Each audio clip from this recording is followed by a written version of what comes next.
पंडिता रमाबाई की कहानी।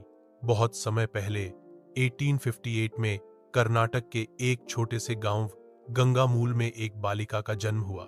उसका नाम रखा गया रमाबाई। पिता अनंत शास्त्री संस्कृत के बड़े विद्वान थे।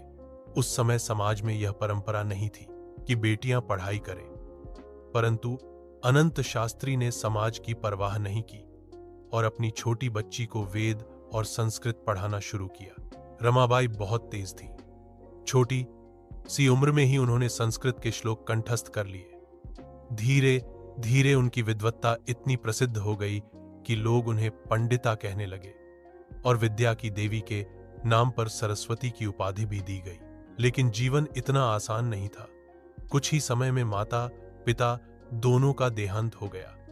रमाबाई और उनकी एक बहन भटकते भटकते जगह जगह गए। बाद में उन्होंने विवाह किया, लेकिन किस्मत ने फिर धोखा दिया।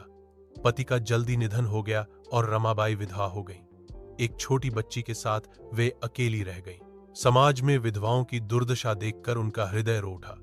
उन्होंने निश्चय किया कि वे अपना जीवन महिलाओं की शिक्षा और उत्थान के लिए समर्पित करेंगी। मुंबई में उन्होंने आर्य महिला समाज की स्थापना की। यहां स्त्रियों को पढ़ाया जाने लगा। फिर पुणे में उन्होंने शारदा सदन नामक संस्थान खोला, जहां विधवाओं और अनाथ बच्चियों को आश्रय और शिक्षा मिली। बाद में उन्होंने मुक्ति मिशन शुरू किया, जहां समाज से ठुकराई गई हजारों स्त्रियों को नया जीवन मिला।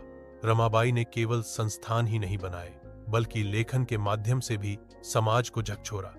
उनकी किताब the high cast Hindu woman में उन्होंने बताया कि किस तरह उच्च कुल की स्त्रियां भी घोर पीड़ा और अन्याय सहती हैं।